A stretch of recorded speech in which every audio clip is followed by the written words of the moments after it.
Hello friend, welcome to it and repeat. চলে এসেছি আরও একটা রেসিপি নিয়ে। আজকে আমি তোমাদের এই কাঁচা আমটা দিয়ে দু রকমের রেসিপি দেখাবো। আর এই আমটা আমার কোথাকার জানো তো? দক্ষিণেশ্বরে মায়ের বাড়ির গাছের আম। তার জন্য এই আমটা কিন্তু ভীষণই গুরুত্বপূর্ণ আমার কাছে। তার জন্য ভাবলাম যে চলো তাহলে তোমাদের আজকে এই আমটা দিয়ে রেসিপিটা বানিয়ে দেখাই, সেটার জন্যই। আর দেখো, আমগুলোকে আমি খুব ভালো করে ধুয়ে নিলাম। খুব ভালো করে জলে চুবিয়ে নিতে হবে একটু, একদম সদ্য সদ্য গাছ থেকে পাড়া তো। আর আমার এই ভিডিওটা কিন্তু প্রায় 1 থেকে দেড় সপ্তাহ আগের। তা এত গরম পড়েছে না জানো তো, এই ভয়েসটা দেওয়ার জন্য ঘরে পাখা টাখা সব কিছু তো বন্ধ করে দিতে হয়, তার জন্য একদম পারছিলাম না। আর আমরা থাকি 4 তলার উপরে, প্রচণ্ড গরম, কি আর বলবো।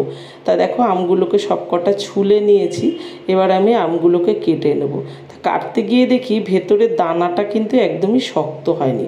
এ দেখো, কয়েকটা আমি একটু পেকে পেকে গেছে, এগুলোকে আর দেবো না, এগুলো ঘরে এমনি চাটনি বানিয়ে খেয়ে নেব। তা দেখো, একদমই দানা শক্ত হয়নি। আর দানাটা শক্ত হলেই কিন্তু সেই আচারটা বেশি টেস্টি হয়। তা আমি ভাবলাম যে ঠিক আছে, চলো এটা দিয়েই করি। দানাটা শক্ত হলে একটু ভালো হতো। তা যখন মনে একটা নিয়েছি আজকে এটা দিয়ে আচার বানাবো, তা ভাবলাম যে ঠিক আছে, চলো করেই নিই এটা দিয়ে। তা দেখো, আমগুলো কিন্তু আমি সব কেটে নিলাম।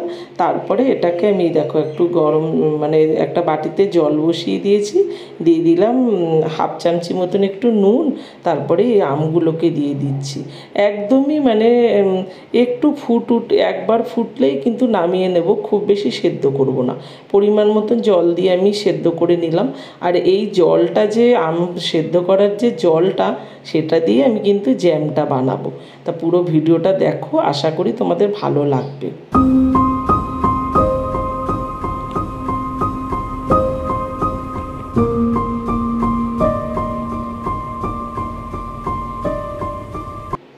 তা দেখো, আমটা তো আমি সবটা তুলে নিলাম।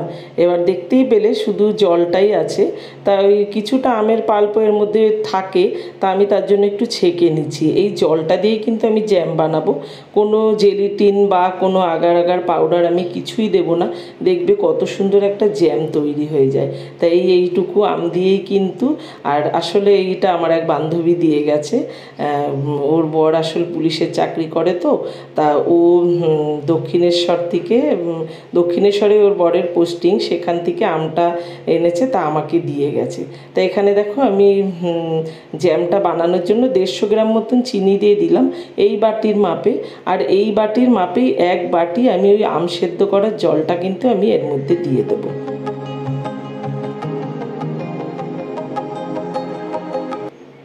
দেখো, একদম মিশিয়ে নিলাম। এবার দেখো, ফুটতেও শুরু করে দিয়েছে। এইভাবে খুব মানে গ্যাসটাকে বাড়িয়েই দেবে, ফুটতে শুরু করে দিয়েছে। আর এখানে দেখো, আমি 2 ফোঁটা মতন সবুজ রঙের কালার দিয়ে দিলাম। যেহেতু একটু কাঁচা আমের তো, তার জন্য ফ্লেভারটা অবশ্যই পাওয়া যায়, কিন্তু একটু কালারটা থাকলে একটু বেশি ভালো লাগবে। তার জন্য আমি এই কালারটা দিলাম। তোমরা চাইলে কালারটা না দিলেও পারো, তাহলেও কিন্তু দেখতেও সুন্দর হয়, খেতেও বেশ ভালো হয়। তা দেখো, এখানে কিন্তু আমার জ্যামটা তৈরি হয়ে গেছে। এবার আমি একটা বাটিতে ঢেলে এটা ফ্রিজে ঢুকিয়ে দেবো। একদম ঠান্ডা হয়ে গেলেই দেখবে জ্যামটা হয়ে যায়। আর এখানে দেখো, আমি মিষ্টি আচার বানানোর জন্য একটা ভাজা মশলা বানিয়ে নিচ্ছি। একটু শুকনো লঙ্কা দিয়ে দিলাম, একটু ধনে আর জিরে আর মেথি দিয়ে দিলাম। মেথিটা একটু কম দিয়েছি, ধনে জিরের মাপটা আর মৌরির মাপটা 1 দিয়েছি, মেথিটা একটু কম দিয়েছি, আর কালো জিরেটাও কিন্তু একটু কমই দিলাম। এবার এটাকে একটু ড্রাই রোস্ট করে নিচ্ছি। খুব বেশি ভাজা কিন্তু করবে না, একদম পোড়া পোড়া করে দিলে ভালো লাগবে না অত। যখন দেখবে একটু গন্ধটা সুন্দর বেরিয়েছে, তখনই এটা নামিয়ে নেবে। আর দেখো, আমি একটা আলাদা প্লেটে ঢেলে রাখলাম। কড়াইতে রাখলে এটা কি হয় বলো তো, গরমে কিন্তু আরও অনেকটা ভাজা হয়ে যায়। আর এখানে আমি কড়াইয়ের মধ্যে ডাইরেক্ট দিয়ে দিলাম গুড় আমার এখানে প্রায় 250 গ্রাম মতন আছে। আর একটুখানি, এই যে দেখো, এই যে হাতা করে 1 হাতা মতন একটু জল দিয়ে দিয়েছি। তা একদমই সহজ পদ্ধতিতে কিন্তু তোমাদের আমি আচারটা বানিয়ে দেখাচ্ছি। এইভাবে বানিয়ে নাও। আর যা গরম পড়েছে, গ্যাসের সামনে যতটা কম থাকবে ততটাই ভালো। আর দেখো, এদিকে মশলাটা কিন্তু গুঁড়িয়ে নিয়েছি, এরকমই দরদরা থাকবে, খুব বেশি মিহিন করবে না। তা এখানে দেখো, কিছুটা পাক হয়ে এসছে গুড়টা।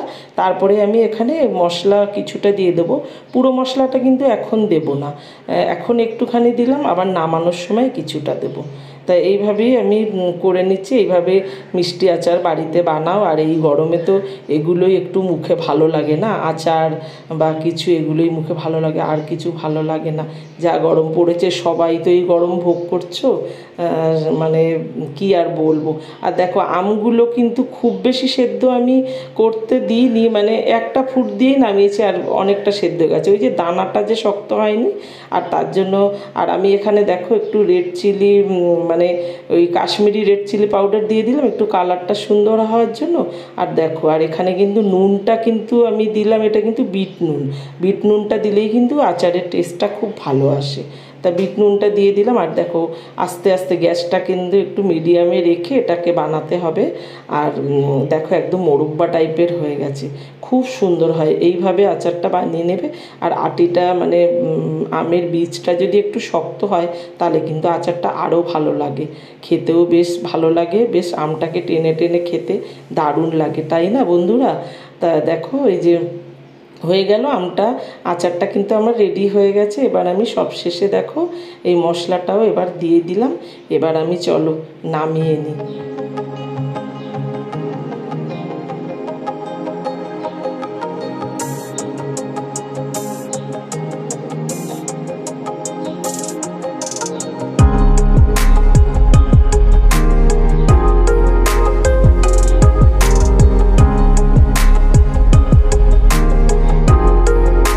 তা নামিয়ে দিলাম পুরোটা, এরকম কাচের কন্টেনারে করেই রেখে দিলাম। খুব বেশি আচার কিন্তু আমার হয়নি, আমগুলো ছোট ছোটোই ছিল তো, আর অল্পই ছিল। তা দেখো কেমন লাগছে আচারটা, দেখতে দারুণ লাগছে না? খেতেও কিন্তু অসাধারণ হয়েছে। এইভাবেই বানাও বাড়িতে আর সবাইকে দাও, সবাই খুব ভালো খাবে। তাহলে চলো এবার জ্যামটাকে বার করি। জ্যামটাকে ফ্রিজ থেকে বার করে নিলাম। দেখো কতটা জমে গেছে, কোনো জেলিটিন পাউডার বা আগার আগার পাউডার কিছুই দেইনি। দেখো কতটা সুন্দর হয়েছে। আমার ঘরে আজকে ব্রেড নেই গো, তার জন্য তোমাদের ব্রেডে মাখিয়ে দেখালে তাহলে তোমরা বুঝতে পারতে কতটা সুন্দর হয়েছে। দেখো পুরো আম সেদ্ধ করা জলটা দিয়ে কিন্তু এরকম বানিয়ে নিলাম। আর এটাকেও ওই একটা কাচের কন্টেনারে করে এটাকেও ফ্রিজেই রেখে দেবো। তা ফ্রিজে তো রাখতেই হয়, দেখো আমরা ঘরে যেটা বানাই সেটাতে তো কোনো কেমিক্যাল থাকে না, তার জন্য ফ্রিজে রাখাটা খুব দরকার, না হলে কয়েকদিন পরেই কিন্তু এটা নষ্ট হওয়ার চান্স থাকে। দেখো জ্যামটা ভালো লাগছে না? এইভাবে বানিয়ে নাও, অল্প উপকরণ দিয়েই কিন্তু খুব সুন্দর। এই জ্যামটা বাইরে কিনতে গেলে দেখবে অনেকটাই দাম। তাহলে কেমন লাগলো আমার এই দুটো রেসিপি? যদি ভালো লাগে প্লিজ লাইক শেয়ার করে দিও, চ্যানেলটাকে অবশ্যই সাবস্ক্রাইব করে দিও। আর এই গরমে এসব বানাও আর খাও। তাহলে বন্ধুরা সবাই ভালো থেকো, সুস্থ থেকো, সাবধানে থেকো। আবার আসবো নতুন একটা রেসিপি নিয়ে।